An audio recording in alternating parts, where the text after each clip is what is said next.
Right, जैसा कि आज आपका आरआरबी टेक्नीशियन का 20 दिसंबर के थर्ड शिफ्ट का एग्जाम हो गया दोस्तों, जिसका मैं आपको बिल्कुल 100% एक्यूरेट आंसर के साथ जो है इस वीडियो में बताऊंगा। तो देख लेते हैं कि किस प्रकार के आज आपके 20 दिसंबर के थर्ड शिफ्ट के एग्जाम में जो प्रश्न पूछे गए हैं। उससे पहले एक बात और दोस्तों कि जिन्होंने चैनल को सब्सक्राइब नहीं किया है तो रेलवे एग्जाम से रिलेटेड पर अपडेट के लिए जो है चैनल को सब्सक्राइब जरूर कर दीजिएगा और बगल में आपको एक बेल के घंटी का निशान दिख रहा होगा तो आप उसे भी जरूर प्रेस कर दीजिएगा। तो चलिए वीडियो को स्टार्ट करते हैं।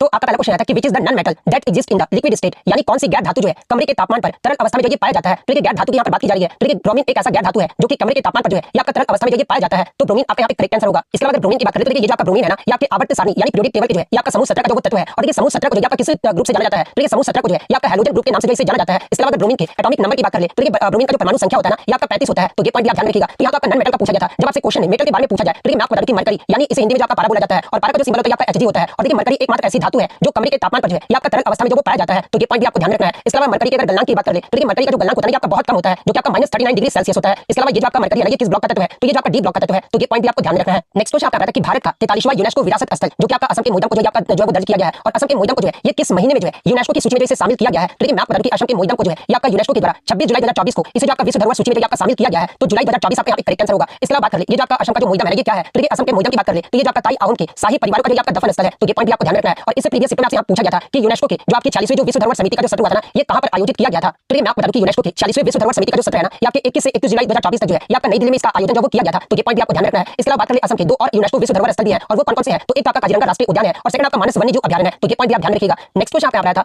कि हाइड्रोजन के जो है ये कितने आइसोटोप होते हैं। तो देखिए हाइड्रोजन के जो आपके 3 आइसोटोप होते हैं और वो 3 आइसोटोप कौन-कौन से होते हैं। तो एक आपका प्रोटियम होता है, सेकंड आपका ड्यूटेरियम होता है और थर्ड जो होता है आपका ट्रिटियम होता है। तो 3 आपका यहाँ पे करेक्ट आंसर होगा। नेक्स्ट क्वेश्चन आपका था कि 2024 में भारतीय पुरुष और महिला शतरंज टीमों ने जो है शतरंज ओलंपियाड के 45वें संस्करण में स्वर्ण पदक जीते हैं। और ये जो आपका 2024 का जो शतरंज ओलंपियाड है ना, ये कहां पर आयोजित किया गया था। तो देखिए मैं आपको बता दूं कि 2024 में शतरंज ओलंपियाड का 45वां जो संस्करण है ना, ये आपके हंगरी की राजधानी बुडापेस्ट में जो आपका आयोजित जो वो किया गया था। तो ऑप्शन आपका हंगरी दिया गया था। तो हंगरी आपका यहाँ पे करेक्ट आंसर होगा। इसके अलावा 46वें संस्करण की बात कर ले तो देखिए अगला यानी जो 40वां जो फीडे शतरंज ओलंपियाड जो कि आपका 2026 में होगा और ये कहां पर आयोजित किया जाएगा। तो ये आपका ताशकंद उज्बेकिस्तान में जो है इसका आयोजन जो वो किया जाएगा। तो ये पॉइंट भी आपको ध्यान रखना है। इसके अलावा शतरंज ओलंपियाड के 45वें संस्करण में भारत की तरफ से स्वर्ण पदक विजेताओं की बात कर ले, जहां से आगे के शिफ्ट में आपसे पूछा जाएगा। तो ये बोर्ड 1 के जो विजेता रहते हैं ना, स्वर्ण पदक जो जीते थे ये आपके डी गुकेश ने जो वो स्वर्ण पदक जीते थे। इसके अलावा अगर ओपन बोर्ड 2 की बात कर ले तो ओपन बोर्ड 2 में जो है ये आपके भारत के अर्जुन एरिगेशन ने जो है ये स्वर्ण पदक जो वो जीते थे। वहीं अगर महिलाओं में बात कर ले तो देखिए महिलाओं में बोर्ड 3 में जो है ये आपके दिव्या देशमुख ने जो ये स्वर्ण पदक जो वो जीती थी। वहीं अगर महिलाओं के बोर्ड 4 की बात कर ले तो इसमें भारत के वंतिका अग्रवाल ने जो ये स्वर्ण पदक जो वो जीती थी। तो ये पॉइंट भी आपको ध्यान रखना है। इसके अलावा एग्जाम में एक प्रश्न से पूछा जाता है कि शतरंज ओलंपियाड में ओपन पुरुष वर्ग के विजेता टीम को जो ये कौन सा कप जो वो दिया जाता है। तो देखिए पुरुष वर्ग में विजेता टीम को जो है ये आपका हैमिल्टन रसेल कप जो वो दिया जाता है। वहीं अगर महिलाओं की बात कर ले तो देखिए इसमें महिलाओं वर्ग की विजेता टीम को जो है ये आपका वीरा मिंचिक कप जो वो दिया जाता है। तो ये सारे फैक्ट जो आपको ध्यान रखना है। नेक्स्ट क्वेश्चन आपका रहा था कि आप मिट्टी के कुल्हड़ में चाय पीते हैं जो कि आपका एक बायोडिग्रेडेबल है और अब मान लीजिए बहुत ज्यादा कुल्हड़ बनने लगेंगे तो इससे जो आपका क्या नुकसान होगा। तो देखिए मैं आपको बता दूं कि बड़े पैमाने पर अगर मिट्टी के कुल्हड़ बनने से जो क्या होगा कि उपजाऊ मिट्टी की जो ऊपरी परत है ना ये आपका नष्ट होने लगेगा, क्योंकि कुल्हड़ बनाने के लिए मिट्टी की सबसे ऊपरी परत का इस्तेमाल जो वो किया जाता है, जिसमें मिट्टी की इस उपजाऊ ऊपरी परत का जो क्षरण है ना वो आपका हो सकता है। तो ये वाला ऑप्शन आपका यहाँ पे करेक्ट आंसर होगा। नेक्स्ट क्वेश्चन आपका आ रहा था कि 2024 के पेरिस पैरालंपिक में कौन सी भारतीय महिला ने जो है 2 स्वर्ण पदक जो वो जीती थी। तो देखिए 2024 के पेरिस पैरालंपिक में जो है अवनी लेखरा ने जो है आपके 2 स्वर्ण पदक जो वो जीती थी। तो अवनी लेखरा का यहाँ पे करेक्ट आंसर होगा। और ये किस वर्ग में जीती थी। तो देखिए मैं आपको बता दूं कि उन्होंने महिलाओं के जो है 10 metre air rifle standing SH1 shooting स्पर्धा में जो है इन्होंने जो वो स्वर्ण पदक जो वो जीती थी। तो ये पॉइंट भी आपको ध्यान रखना है। इसके बाद 2024 के पेरिस पैरालंपिक में भारत के द्वारा कितने पदक जीते गए थे और भारत पदक तालिका में जो ये कौन से स्थान पे रहा था। तो देखिए भारत के द्वारा जो है आपके टोटल 29 पदक जो वो जीते गए थे, जिसमें आपके 7 स्वर्ण पदक, 9 जो आपका सिल्वर मेडल यानी रजत पदक जीता गया था और 13 जो था आपका ब्रॉन्ज मेडल यानी कांस्य पदक जो वो जीता गया था। वहीं भारत पदक तालिका में जो है ये आपके 18वें पायदान पे रहा था। तो ये पॉइंट भी आपको ध्यान रखना है। तो ये तो हो गया आपका पैरालंपिक के बारे में। अगर आपसे ओलंपिक के बारे में पूछा जाए तो देखिए 2024 का जो ओलंपिक बताया आपका पेरिस फ्रांस में आयोजित किया गया था और इसमें भारत की तरफ से आपका जो 2 कांस्य पदक है ये किसके द्वारा जीता गया था। तो आपके मनु भाकर के द्वारा जो वो जीता गया था। तो ये पॉइंट भी आपको ध्यान रखना है। नेक्स्ट क्वेश्चन आपका रहा था कि रिलायंस इंडस्ट्रीज ने 2035 तक खुद को शून्य कार्बन उत्सर्जन कंपनी बनाने का लक्ष्य रखा है और इस लक्ष्य को पाने के लिए जो है कंपनी परिवहनों में किस ईंधन इस्तेमाल को जो वो प्रोत्साहित करेगी। तो देखिए इसके लिए कंपनी जो है आपके स्वच्छ बिजली और हाइड्रोजन के इस्तेमाल को जो आपका प्रोत्साहित जो वो करेगी। तो ऑप्शन आपका स्वच्छ बिजली और हाइड्रोजन जो वो दिया गया था। तो ये वाला ऑप्शन आपका करेक्ट आंसर होगा।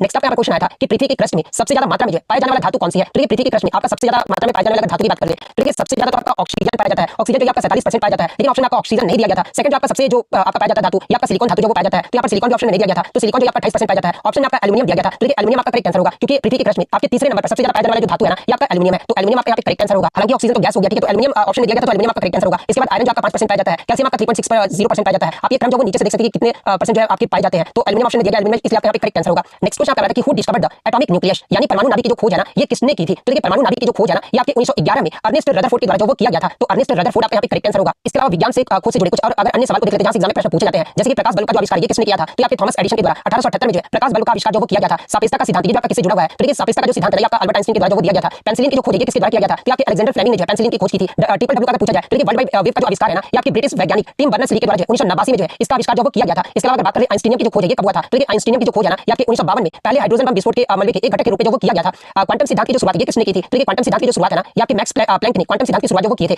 टेलीस्कोप का आविष्कार ये जो किसने किया था, तो ये गैलीलियो गैलीली के द्वारा जो है टेलीस्कोप का आविष्कार जो वो किया गया था। गुरुत्वाकर्षण का नियम ये जो किसने खोजा था, तो ये सर आइजैक न्यूटन ने जो है गुरुत्वाकर्षण के नियम को जो वो खोजे थे। तो ये सारे फैक्ट जो आपको ध्यान रखना है। नेक्स्ट क्वेश्चन कर रहा था कि अवतल लेंस और उत्तल लेंस की जो है फोकस लंबाई क्या होती है। तो ये सबसे पहले हम लोग अवतल लेंस की बात कर ले, यानी अगर कनकेव लेंस की बात कर ले तो ये कनकेव लेंस की जो फोकस लंबाई है ना ये आपका ऋणात्मक होता है यानी नेगेटिव होता है, तो अवतल लेंस वाला में ऋणात्मक आपका करेक्ट आंसर होगा। वहीं अगर कन्वेक्स लेंस की बात कर ले यानी उत्तल लेंस की जो फोकस लंबाई है ना ये आपका धनात्मक होता है यानी पॉजिटिव होता है, तो आपके उत्तल लेंस में पॉजिटिव आपका करेक्ट आंसर होगा और अवतल लेंस में आपका नेगेटिव जो वो करेक्ट आंसर होगा। इसके अलावा बात कर ले उत्तल लेंस को जो है ये आपका अभिसारी लेंस भी जो वो कहा जाता है और अवतल लेंस को जो है ये आपका अपसारी लेंस भी जो वो कहा जाता है। इसके अलावा उत्तल लेंस का जो इस्तेमाल है ना ये दूरदृष्टि की समस्या को ठीक करने के लिए जो वो किया जाता है। एग्जाम में से प्रश्न पूछा जाता है कि दूरदृष्टि के दोष को दूर करने के लिए किस लेंस का इस्तेमाल जो वो किया जाता है, तो आपका उत्तल लेंस का इस्तेमाल जो वो किया जाता है। वहीं अगर निकट दृष्टि दोष की अगर बात कर ले तो निकट दृष्टि की समस्या को ठीक करने के लिए जो है ये आपका अवतल लेंस का इस्तेमाल जो वो किया जाता है। तो ये सारे फैक्ट जो आपको ध्यान रखना है। नेक्स्ट क्वेश्चन आप कर रहा था कि पार्थ प्रतिम सेन गुप्ता को 1 नवंबर 2024 से जो है किस बैंक के प्रबंध निदेशक यानी एमडी यानी मैनेजिंग डायरेक्टर और सीईओ यानी चीफ एग्जीक्यूटिव ऑफिसर जो वो बनाया गया है। तो मैं आपको बता दूं कि पार्थ प्रतिम सेन गुप्ता को 1 नवंबर 2024 से बंधन बैंक का जो आपका एमडी और सीईओ जो वो बनाया गया है, तो बंधन बैंक का यहाँ पे करेक्ट आंसर होगा। नेक्स्ट क्वेश्चन आप कर रहा था कि according to reactive arrangement which metal came first यानी प्रतिक्रियाशील धातु में जो है आपका सबसे पहले जो कौन सा तत्व आता है। और मैं आपको बता दूं कि आपके ऑप्शन जो दिए गए थे ना वो आपके दो पेयर में दिए गए थे। तो जब आप रिएक्टिविटी सीरीज को मैं आपको फिर से रिवाइज करवा देता हूं, तो रिएक्टिविटी सीरीज में सबसे ज्यादा जो रिएक्टिव होता है आपका पोटेशियम आपका होता है, सेकंड आपका जो वो सोडियम होता है, थर्ड आपका लिथियम होता है, फिर बेरिलियम होता है, फिर आपका स्ट्रोंटियम होता है, उसके बाद कैल्शियम होता है, उसके बाद आपका मैग्नीशियम होता है, उसके बाद आपका एल्युमिनियम होता है, इसके बाद आपका मैंगनीज होता है, इसके बाद आपका जिंक होता है, उसके बाद आपका क्रोमियम होता है, उसके बाद आपका आयरन, फिर आपका cadmium, cobalt, nickel, tin, lead, इसके अलावा हाइड्रोजन, इसके बाद एंटीमनी होता है, बिस्मथ होता है, इसके बाद आपका कॉपर होता है, फिर मरकरी होता है, फिर आपका सिल्वर होता है, फिर आपका गोल्ड होता है, फिर आपका प्लैटिनम होता है। तो देखिए ऊपर से नीचे जाने पर आपका जो रिएक्टिविटी सीरीज है वो घटते जाता है यानी जो सबसे ऊपर वाला जो तत्व है ये आपका सबसे ज्यादा रिएक्टिव मेटल है। तो ऑप्शन आपका पोटेशियम और सोडियम ये जो आपका दो पेयर में दिया गया था, तो पोटेशियम और सोडियम आपका यहाँ पे करेक्ट आंसर होगा। वही अगर आगे की स्टेप में अगर आपसे पूछे कि सबसे कम लेस रिएक्टिव एलिमेंट कौन सा होता है तो ये आपका प्लैटिनम होता है, तो ये पॉइंट भी आप ध्यान रखिएगा। नेक्स्ट क्वेश्चन कर रहा है कि फूल का कौन सा भाग जो है ये आपका फल में बदलता है। तो ये फूल का जो आपका ओवरी यानी जो अंडा से भाग होता है ना ये आपका फल में बदलता है और किसके बाद तो आपका निषेचन के बाद जो आपका फल में विकसित होता है, तो अंडा से आपका करेक्ट आंसर होगा। वही एग्जाम में पूछा जाए कि फूल का कौन सा भाग जो है ये बीज बनाता है, तो ये फूल का जो बीजांड भाग होता है ना ये आपका बीज बनाता है, तो ये पॉइंट भी आपको ध्यान रखना है। नेक्स्ट क्वेश्चन कर रहा था कि in humans the part that connects the kidney to the urinary bladder is यानी मनुष्य में वृक्क को मूत्राशय से जोड़ने वाला भाग जो है ये कौन सा होता है। तो मनुष्य में वृक्क को मूत्राशय से जोड़ने वाला जो भाग होता है ना इसे आपका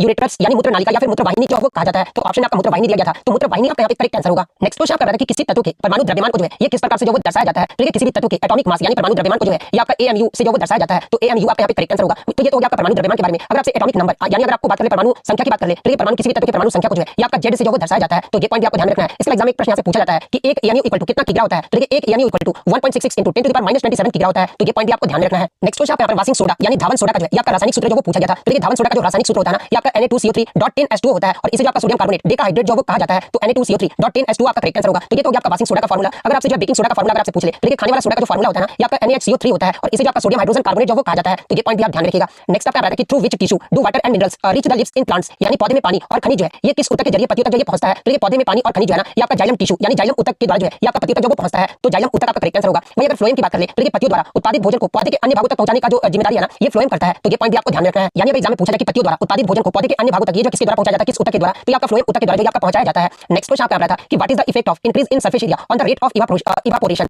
यानी सतही क्षेत्रफल में वृद्धि का वाष्पीकरण की दर पर जो है ये क्या प्रभाव पड़ता है। तो ये सतही क्षेत्रफल में वृद्धि का वाष्पीकरण की दर पर जो है ये आपका इंक्रीज करता है यानी बढ़ता है, तो इंक्रीज आपका यहाँ पे करेक्ट आंसर होगा। नेक्स्ट आपका आ रहा था कि if blood is connective tissue then bone is what type of tissue यानी यदि रक्त संयोजी ऊतक है तो हड्डी जो है आपका किस प्रकार का ऊतक होगा। तो जैसा कि आपको पता है कि आपका जो रक्त होता है आपका संयोजी ऊतक होता है, उसी प्रकार जो आपका हड्डी होता है ना ये भी आपका एक संयोजी ऊतक ही होता है, तो कनेक्टिव टिश्यू यानी संयोजी ऊतक आपका करेक्ट आंसर होगा। नेक्स्ट क्वेश्चन कर रहा था कि जब कोई मोटर वाहन अचानक बाएं मुड़ता है तो अंदर बैठे व्यक्ति का जो सिर है ना ये किधर मुड़ जाएगा। तो देखिए जब भी कोई मोटर वाहन या फिर कोई गाड़ी अचानक बाएं मुड़ता है तो अंदर बैठे व्यक्ति का जो सिर है ना ये आपका दाहिने की ओर जो मुड़ जाएगा, तो राइट टर्न्स आपका यहाँ पे करेक्ट आंसर होगा। इसके एग्जाम में से एक प्रश्न पूछा जाता है कि यदि किसी तेज गति से चलने वाले वाहन को अचानक रोक दिया जाए तो उसमें बैठा व्यक्ति जो वो आगे की ओर गिर जाता है, तो ये किस कारण से जो वो आगे की ओर गिर जाता है। तो ये आपका गति के जड़त्व के नियम के कारण यानी जिसे आपका लॉ ऑफ इनर्शिया भी जो वो कहा जाता है और न्यूटन के फर्स्ट नियम को जो है ये आपका जड़त्व का नियम भी जो वो कहा जाता है, तो ये पॉइंट भी आपको ध्यान रखना है। नेक्स्ट क्वेश्चन कर रहा है कि जब कोई वस्तु अवतल दर्पण के ध्रुव और फोकस के बीच रखा जाता है तो प्रतिबिंब जो है ये कैसा बनेगा। तो जब भी कोई वस्तु अवतल दर्पण के ध्रुव और फोकस के बीच रखा जाता है तो ये प्रतिबिंब जो है ना ये आपका आभासी सीधा और बड़ा बनेगा, तो आभासी सीधा और बड़ा का यहाँ पे करेक्ट आंसर होगा। अब कुछ क्वेश्चन मैं आपको बता देता हूं जो कि मुझे अस्पष्ट द्वारा बच्चों द्वारा ही मिले थे, तो वो भी मैं आपको यहाँ पर डिस्कस जो कर देता हूं। जैसे कि नॉर्थ ईस्ट में कौन सा फेस्टिवल जो है समथिंग आपका कुछ इस प्रकार से नॉर्थ ईस्ट का फेस्टिवल पूछा गया था कि किस महीने में आपका फेस्टिवल जो मनाया जाता है या फिर इसे क्या प्रश्न था वो जो आप कमेंट करके जरूर बता दीजिएगा। इसके अलावा आपका एक न्यूमेरिकल दिया था जो कि आपका यहाँ पर जो है इलेक्ट्रिसिटी के रेजिस्टेंस वाला आपका न्यूमेरिकल पूछा गया था जिसमें आपका 10 वोल्ट और पैरेलल रेजिस्टेंस 2 ओम 3 ओम और 8 ओम जो आपका दिया गया था, इसमें आपको करंट और रेजिस्टेंस जो वो फाइंड करना था। तो ये पैरेलल रेजिस्टेंस आपको फार्मूला में पहले बता दिया था 1 R इक्वल टू क्या होगा तो 1/R1 plus 1/R2 plus 1/R3 ये जो आपका पैरेलल रेजिस्टेंस का फार्मूला होता है। जब आपका सीरीज में रहे तो सीरीज का जो फार्मूला होता है वो आपका क्या होता है तो R equal to R1 plus R2 plus R3 इस प्रकार से जो आप निकाल सकते हैं। इसके अलावा V इक्वल टू IR ये जो आपका इस फार्मूले पे पुट करके जो है आप इजीली जो उसे सॉल्व जो वो कर सकते थे। इसके अलावा एक आपका जो 1000 वोल्ट एंड 4 सेकंड में कितना इलेक्ट्रिक कंज्यूम होगा इलेक्ट्रिसिटी कंज्यूम होगा, इस प्रकार से जो आपका पूरा प्रश्न नहीं था। इस जो भी बच्चे को ये पूरा प्रश्न याद है तो आप कमेंट करके जो वो जरूर बता दीजिएगा। फिर एक आपका जो है इलेक्ट्रिक रेजिस्टेंस जो आपका फिर से आपका न्यूमेरिकल पूछा गया था R1 इक्वल टू आपका 2 दे दिया गया था, R2 आपका 3 दे दिया गया था, R3 आपका 6 दे दिया गया था और ये आपका जो पूछा था कि 10 एम्पीयर जो आपका करंट जो था वो 10 एम्पीयर जो वो गिवन था। तो इसमें आपसे पूछा गया था कि इस प्रकार से आपके क्वेश्चन जो वो दिए गए थे तो इसमें क्या पूछा गया था कमेंट करके जो बता दीजिएगा। इसके अलावा मैथ्स की बात कर ले तो मैथ्स में जो आपका nth जो है trigonometry from 0 degree to 45 degree में कौन सा होगा। ऑप्शन आपका इस प्रकार से था cos 36 प्लस sin 54 डिग्री, इस प्रकार से आपके ऑप्शन जो वो दिए गए थे। तो ये भी प्रश्न आप पूरा कमेंट करके बता दीजिएगा। एक आपका मैथ्स आता है कि height of cylinder and base of radius is given in ratio 3:4 and volume was also given, find the greatest side, इस प्रकार से आपका प्रश्न जो वो पूछा गया था, तो अब वॉल्यूम ऑफ सिलेंडर आपका क्या दिया गया था और हाइट क्या दिया गया था, ये भी आप कमेंट करके जो वो जरूर बता दीजिएगा, क्योंकि मैं जब आपको ऑल सेट का वीडियो प्रोवाइड करूंगा तो ये सारे क्वेश्चन आपको इंक्लूड कर लूंगा। इसका एक आपका मैसेज आया था कि A and B together fill solid litre of water in tank and 5 and 6 hour respectively, find 1800 litre of tank will fill in how many hours. इसी प्रकार एक और आपका क्वेश्चन आया था कि इसमें ए बी का रेशियो दिया गया था 7:5 जो वो दे दिया गया था, और इसका गिवन डिफरेंस ऑफ रेशियो जो है आपका 360 जो वो दे दिया गया था। फाइंड हायर वन वैल्यू, मतलब 7 का जो वो निकालने का जो वो पूछा गया था, यानी हायर वैल्यू आपका 7 दिया गया है, तो 7 का वैल्यू जो वो निकालने के लिए जो वो पूछा गया था। इसके अलावा टाइम एंड वर्क से भी जो आपका प्रश्न जो वो देखने को मिला था, जैसे कि ए एंड डी किसी काम को जो है 4 घंटा में, सॉरी ए एंड डी जो है किसी को जो है ये 4 घंटा में भरते हैं, यानी टंकी को भरते हैं, और ये जो बी है ना ये अकेले भरने में ए से 6 घंटा ज्यादा लेता है, तो ए अकेले जो ये कितना घंटा लेगा, इस प्रकार से आपका टाइम एंड वर्क से जो वो प्रश्न पूछा गया था। इसके अलावा बजट से जो आपके दो प्रश्न जो आपसे पूछे गए थे, एक ये भी प्रश्न मुझे एग्जैक्ट पता नहीं मिलता है कि बजट 2023-24 में कितने टोटल कितने लेक्चरों में रखा गया है, इस प्रकार से आपका कुछ था, लेकिन मुझे जहां तक पता है इसका जो आंसर होना चाहिए वो 9 होना चाहिए, तो 9 जिसने भी लगा उनका यहाँ पे जो वो करेक्ट आंसर होगा। इसके अलावा केमिस्ट्री की बात करें तो केमिस्ट्री में जो आपका 4 रिएक्शन जो वो दे दिया गया था और बोला गया था कि इनमें से कौन सा जो है आपका ऑक्सीडेशन जो वो नहीं कर रहा है। तो देखिए ऑक्सीडेशन नंबर की बात कर ले तो देखिए जिसमें परमाणु या आयनों के बीच इलेक्ट्रॉनों या ऑक्सीजन का आदान प्रदान